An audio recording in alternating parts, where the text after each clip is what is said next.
ang gusali, tanaw ba ang lupa sa ingay ng palakpak? May luha bang nadidinig pa? Sa liwanag ng kamera may dilim bang nakikita? O bulag na sa realidad na araw-araw kong dala? Sa kanto may batang nagbibilang ng barya, sa bulsa ng magulang kulang ng panghapunan nila. Sa opisina entablado may pangakong uulit-ulit, pero sa eskinita pangarap ay napupunit. Nakaupo sa trono, naka-aircon ang paligid, kami nasa ilalim, init ng araw ang sumisilid. May mga papel na may tatak at lagda, pero sa lansangan gutom pa rin ang bida.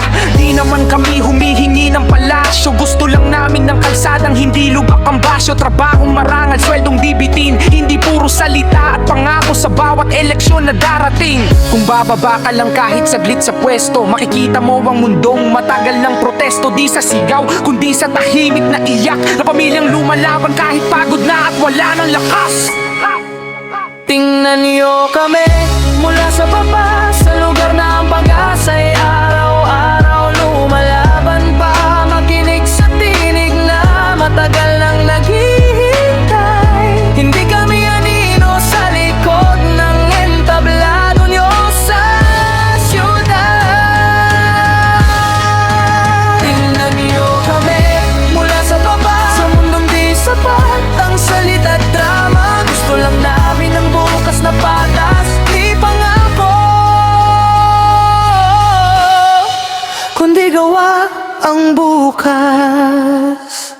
Sa classroom may sirang upuan, kulang ang libro, habang sa balita may budget na parang bingo. Sa ospital may pasyenteng nakahiga sa karton, habang sa headlayon milyones ang usapan. Sa jeepney may tatay na overtime ang oras para sa tuition na pataas ng patakas. Sa palengke tumataas pati luha sa mata, habang sahod parang nakaperme sa kahapon pa. Di kami rebelde, nagmamahal lang sa bayan, gusto lang maramdaman na kami mahal din naman. Kung may kapangyarihan may kasamang responsibilidad, hindi lang selfie speech at pakitang tao sa balita. Kung maririnig mo lang ang kwento sa dilim, baka magbago ang tingin sa salitang serbisyo rin.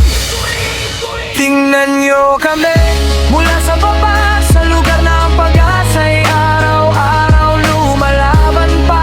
Makinig sa tinig na matagal nang naghihintay. Hindi kami anino sa likod ng entablado nyo sa syudad.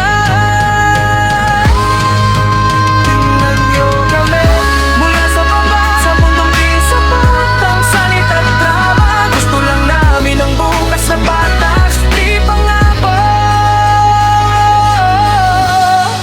kundi gawa ang bukas.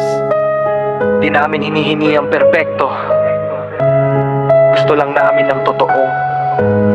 Kung ang upuan nyo'y para sa bayan, baka oras na bumaba, makinig at makita kung para kanino ba talaga ang kapangyarihan.